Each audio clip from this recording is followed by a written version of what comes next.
I just made one of the scariest decisions of my entire life, and I wanted to get on here and walk you through in real time some of the emotions I'm wrestling with, the questions I'm trying to get answered, and the fear and the doubt that is weighing on me. Because I'm committed to documenting my year in real time, and this is one of the most real, raw moments that I could give to you.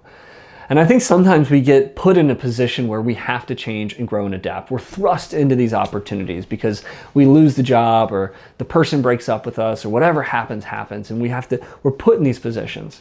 But other times we have to make the leap ourselves. We have to make that decision to jump. And that's what this is for me. That's what this decision looked like. I was in a stable job. It was very linear. It was very predictable. It was very safe. It was gonna grow, but I wasn't gonna grow. And as I reflected on who I wanted to be and how I wanted to show up and serve the world, I realized I could put myself in a more powerful position to do that somewhere else. And so I had to quit my job. But I don't want to talk to the specifics of what the job looks like and what happens next. What I want to talk through is how I made this decision. Because I think there's one question that when we ask it can really help minimize future regret. And it's this: what's the most courageous thing I could do right now? Because when we ask that question, well, first I'll tell you that it's a really dangerous question because the answer is often going to fly at you. And when you hear it, you can't unhear it. And it's going to hurt a little bit because it forces you to face your fears. You're going to have to shine a light on them, name them, tame them. And ideally, you conquer those fears. Because if you don't, it means that fear is quietly directing your life and calling the shots. And it's limiting the possibilities for your future. And I just think it's so important that we run towards the fear, that we get really clear on what the fear is. And again, when you can name it and get really specific with it, a lot of times it's a lot more solvable. But if you don't, and you let fear call the shots, then again, you're gonna limit what's possible for you. And listen, I know how hard this is. And I know what it's like to be standing on the edge, because I just did this, right? And we've all heard the quote, right? Leap and the net will appear. But I'll tell you, when you're standing on the edge, that quote reads a lot better on Instagram because that feeling comes up in your gut. And it's that same feeling you get when you're a kid and you're standing on the edge of the high dive for the first time. And 5 minutes ago, you were just excited and you were confident and you were ready to go, right? But then you get up there and you start negotiating. You start asking all the questions. What happens if I land wrong? What happens if I get injured? What happens? And your brain just starts running, right? But being an adult is like standing on the edge of the high dive, except for that high dive is a cliff.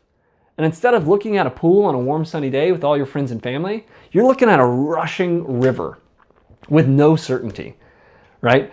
And it's just that gut feeling, right? And you start negotiating, and the questions that you're asking are, what happens if I blow up my life? Is this gonna be worth it? What happens if I'm wrong? What happens if I head towards financial failure? And these are big questions, right? That we want answers to. And we want that certainty. We want that approval. We want the guarantees and the validation that if we leap, that net will be there. But I'll tell you right now that you don't get that before you jump. That you have to go before you're ready. You have to go before you have that certainty. And the only certainty that you can have is in yourself. You have to walk by the faith that you will adapt, that you will change, that you will grow in the ways necessary to make it work.